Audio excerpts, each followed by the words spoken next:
welcome. You're watching ESPN Cricket Info Match Day in association with our technology partner Vivo. And at the pre-match show, we promised you an exciting encounter, and boy, it's turned out to be one. At one point, it was 3 for 3, but at the end, Bangladesh have managed to get 261 runs. That's the scorecard there, and it was Mushfiqur Rahim, the star for Bangladesh, with a 144-run knock. 261, remember we were talking at that pre-match show, 260 seems to be the par score here, 49.3 overs, and that's what they got. That partnership with Mithun, when they were effectively 3 for 3, is what has taken Bangladesh there. But plenty of talking points. Malinga, the star again with the ball. With me, Deepdas Gupta, and Parvez Maroof also joins us. Deep, before we talk about that knock from that little man, let's talk about that Tamim Iqbal walking out, batting with one-handed. Did he channelize his inner Malcolm Marshall? I remember him doing that. I know. Yeah? I remember when I was a kid, I also saw someone like Gushran Singh doing that in a Ranji Trophy final. But yeah, I mean, that was phenomenal because that ended up adding another, 26 odd runs, if I'm not wrong. That actually, I mean, those runs are going to be very, very crucial because 260 is a very good score. I wouldn't say it's a winning total, but I think they've got something to fight with on the board. Yeah. Okay, Parvez, it's not that Tamim's got those important runs, but he came out to bat, which has helped now Bangladesh reach that 261. Do you think that was the game changer, that move? I mean, too early to call to say a game changer, but definitely inspiration to any cricketer or anywhere in the world. I mean, just coming out with one hand. And hats off to Tamim, and as Deep correctly said, that 26 runs may be the difference. 260 for me, it's a par score, but chasing Sri Lankans, we don't have a good history of chasing down scores well in the last 2-3 years. So it's going to be interesting to see how we are going to chase this score with a one batsman actually down. Okay, let's talk about the star for Bangladesh, Mushfiqur Rahim. He may be 5 feet 3 inches tall, but he stood tall amongst the ruins as far as Bangladesh's batting was concerned. The star, absolutely, that of course is Lasith Malinga, and he got 4 wickets in those 10 overs that he bowled with 23 runs with an economy of 2.30. We'll get to Mushfiqur a little later. Let's talk about the star then. We were deep before the match started talking about whether he's match fit, whether he'll be able to make a comeback. He's just shown what he's made of. Yeah, I mean, listen, leave aside those 4 wickets. For me, I was looking at how he was bowling. Because at times you get lucky, you get unlucky. So I don't judge people by the numbers itself. But the way the ball that he got Shakib out. I mean, he's a top batsman, the top in the world in this format, especially that Yorker, swinging Yorker first up was absolutely brilliant. The first few overs that he bowled was with pace, and this is the wicket I'm talking about. The second one ball was of the match so far. Oh yeah, absolutely. I mean, to get a ball like that first up as a batsman was it's a nightmare for a batsman. But you know, the overall, apart from just the 4 wickets that he's got, the way he bowled, look at that pitch map. It's like line and length, spot on. This is what you would want from your bowler. And somebody, it didn't look like he was away from international cricket at all. I mean, the way he bowled was superb. Right. Parvez, I'd like your thoughts on this. As Deep says, playing those domestic matches, as we were talking about, also that global T20 in Canada that Malinga was playing, but international cricket, completely a different ball game. We all know that he's got the experience, but then it never looked like he's been away from international cricket. That's how good he was. Indeed, he was. I mean, it just shows how professionally he is. I mean, he just kept training hard whenever he was back in Colombo after the global tournament in Canada, and he played last month in Sri Lanka for the SLC T20 League, and he bowled pretty well there as well. And now, I mean, one more thing to add to what Deep said, the consistent pace he was having it was high on 130s or middle 130s. That is something very consistent right throughout this game, which was very impressive to see, especially after coming back after a long time, to consistently bowl at that pace. And obviously, I mean, taking 4 wickets, and what a comeback. I mean, he's a champion. He has proven all over the world, and he's just proven again. Just quickly, I wanted to make a point. We've seen cricketers taking a sabbatical or retiring from international cricket just to want to play T20, and it hasn't worked out for them. Right. You know, because they've been out of international cricket. So credit to him, he's been out of international cricket playing T20s and local cricket, but still managing to do what he was doing before he kind of took a sabbatical. So credit to him to just come back the way he was a year before. Okay, talking about Malinga, do you think the captain missed a trick there? 8th over, I think, took him off, brought him back by the 26th over, but by that time, the partnership was 114 runs. So no, that's where I believe a captain is shackled, because you know you've got Malinga, but that is your only wicket-taking option. So you've got, and he's just got 10 overs. So you've got to be very careful how you use him. Now he used him in the middle overs and see what happened in the death. So you had to bowl with Pereira and Shanaka in the death. So and that's exactly what Parvez meant before the start of the game, that you're going to miss Akila, because if you have Akila, you have another wicket-taking option in the middle overs then. Okay, so same question to you, Parvez. You know, one way of looking at it, as Deep says, that you only have 10 overs from Malinga, but then could they have like caught on to the neck of the Bangladesh team? 3 for 3, he had just bowled 4 overs. He came back and picked that wicket. Had that partnership not happened, probably Bangladesh wouldn't have lasted those 50 overs or close to 50 overs that they have now. Ideally, as soon as Mithun got out as well, and before he got out in the 26th or something like that. 26th. And I would have had Rashid to bowl at least another couple of overs in the middle, something around 18th and 20th, right, just to break the rhythm, because Mithun was going strong, and obviously Rashid being only a trump card to get a wicket. And that would have been Angelo would have missed a trick, but overall I thought he was pretty impressive with whatever spell he came in. And in the middle, Akila Dhananjay was missed desperately, because Dilruwan Perera just bowled 1 or 2 overs. That's about it. I mean, he was a specialist spinner. Right. Funny, we're talking about Sri Lanka missing one bowler. Of course, Akila Dhananjay is a class act.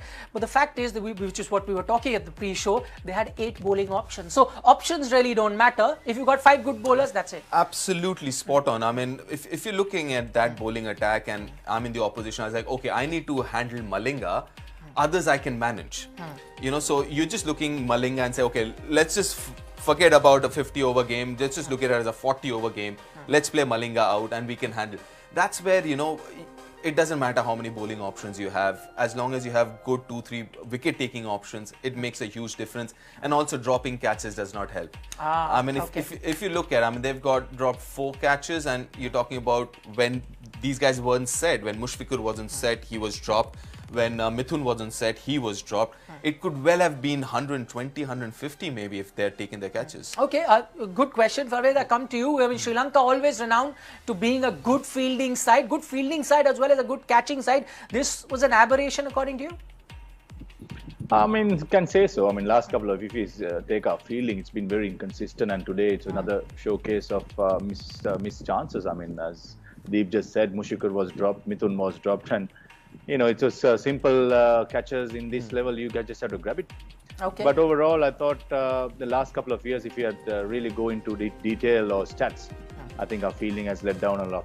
Okay, well, that's interesting to note. Sri Lanka, as I mentioned at that point, that always known to be a great fielding side, but as Parvez is saying there, last 2 years they've been inconsistent, and today they had to pay a price for that. Remember, at one point that partnership could have been broken. 10 runs, I think, Mushfiqur was when he was dropped, gone on to get that 144 runs. Let's talk about his knock. If there's one gutsy player in this Bangladesh team, for all occasions, it's this man, and today again he stood up. Absolutely. I mean, we've seen that before as well. I mean, look at all the parameters. Obviously 144, strike rate 96, and he was okay. He had a partnership with Mithun for a while, but then he didn't have too many partners after that. So he was like the lone ranger, so to say, and he was brilliant. And like I said, this is not the first time I've seen him do that for Bangladesh. He's done that before as well. And that's the reason why when he was keeping wickets and in Test match cricket, I always thought he should be batting top of the order. And if that means no keeping, so be it. You have other wicket keepers.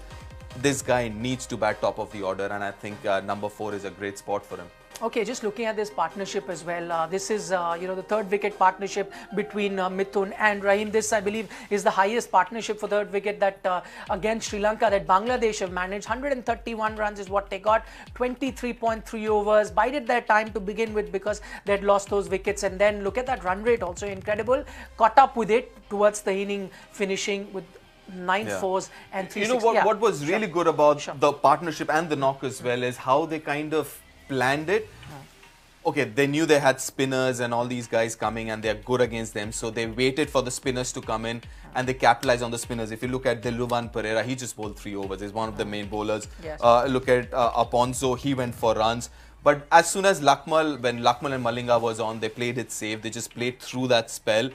And then, so you could see that they've planned this innings out and executed as well. Okay, we'll also take a look at how the Bangladesh team is performing. Quick word before that, because we were talking about, Malinga's performance. Shakib at number 3, would you have sent him? I'm not too sure about Shakib at 3, and especially when you have a wicket in the very first over.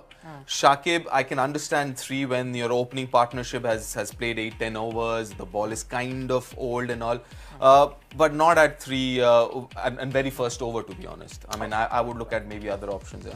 Okay, quickly let's take a look at now the Bangladesh bowling, because now it is up to them to defend that. Total 261 is what they have managed, and it will be up to the Bangladeshi bowlers, as I mentioned. You've got an experienced bowling lineup. Farvez, I'll let you talk through the Bangladeshi bowling lineup. Do you think they have it in them to defend this total? It's a par total. Sri Lanka, I know, is a dangerous batting attack, but this Bangladesh bowling lineup have enough experience, you think? Indeed, they have the experience when you have Murtaza and Shakib Al Hasan, as well as Rubail Hussain, Mustafizur Rahim. I mean, those are top-class, world-class bowlers in their disposal. I mean, all depends on first 10 overs for me. I mean, how the first 10 overs goes about it. If Sri Lanka gets on to a good start, I think, with the batting lineup we have, it'll be a good chase to look at. But in case if we lose 1 or 2 wickets in the power play, that's going to be interesting to see, because in the early the show I said, we have 1 batsman short for my liking, because playing at this Dasun at 6 and Tisra for me 7 is a bit too early. So it all depends on the first 10 overs. If Bangladesh get on to a groove, I think Sri Lanka will be struggling. Okay. One factor that we haven't considered, and we've always seen whenever there are matches there in the Middle East, that's the dew factor. That's going to come into play. I know Bangladesh rely a lot on their spinners. Yes, that could be, and Farvez mentioned this before we went on air, that how important this could be, the dew factor. But having said that, I would look at Bangladesh and expect them to pick wickets, because that's the mistake that Sri Lanka did, was kind of try and curtail the flow of runs. But in cricket, irrespective of which format you're playing, if you're not going to pick wickets, you're not going to stop the runs. So as long as you're picking wickets, you're fine. And as far as Bangladesh is concerned, they should be looking to attack rather than just defend. Talking about attack, we've seen them get Mehendi Hasan with the new ball. He's been very, very effective. And as we were saying, if dew does come into play, it's going to be tough for the spinner. That'd be a good idea for them. That surely would be a good idea. And he's a kid. I've seen him for the last few years. He's a very smart kid. He picks up things very easily. His match awareness is very good. Obviously, I see him bowling a few overs right at the top, and especially you've got Taranga, who's a left-hander. There are quite a few left-handers in the Sri Lankan side as well. Okay, also the stats suggest that, chasing here seems to be really the way to go at Sharjah. So if you're batting second, there you have it in Dubai, last 5 ODIs. The team that's batting second have won 4 out of those 5. So that's a great stat for the Sri Lankan fans, Farvez, you'd say? Hopefully it will continue make it 5 today. I mean, one more good point, you all brought up, Mehendi Hasan with the new ball. I think he'll be a handful, because if Kusal Janit and Pultarang opens, I think Mehendi Hasan will definitely take up the new ball, because purely Rubail Hussain and Mustafizur Rahman prefers the older ball with the reverse swing and the cutters coming in. So I think it's a good choice to have actually Dhananjay Silla may be open as well, thinking not to send the 2 left-handers right away, just to pursue Kusal Janit batting at 4, because he's been scoring a lot of runs for us at number 4. So Dhananjay De Silva to open, an option for me. Interesting. Dhananjay De Silva, Farvez says, could open. That'd be out of box thinking. Okay, gentlemen, almost out of time. 262, 260 seems the pass score. Looking at the Sri Lankan batting and the Bangladesh bowling, what do you reckon? I'd say it's still a close one, but I'd put Bangladesh 55-45. Okay. Farvez? I'll say 55 Sri Lanka, 45 Bangladesh. But wouldn't expect anything else from you. I mean, as I said before, it all depends on the first 10 overs for me. I mean, how the first 10 overs going to play. I think we'll probably have a clear picture. All right. Your earlier predictions actually haven't come true as yet. Haven't seen any Nagin dance, so I don't know how Hey, seriously what's to take there? I saw that in the audience though. The audience did that. Not the team, but just the audience member did it. But of course, then you got to realize that Bangladesh haven't bowled. They'll be out bowling now. That's the time that they'll get that chance to be doing the Nagin dance. Thanks so much for joining us, Parvez Maruf, Deep Das Gupta. Of course, we'll have them back at the end of the match. Here's a reminder: you are watching ESPN Cricket Info Match Day in association with our technology partner Vivo. We'll see you at the end of the match.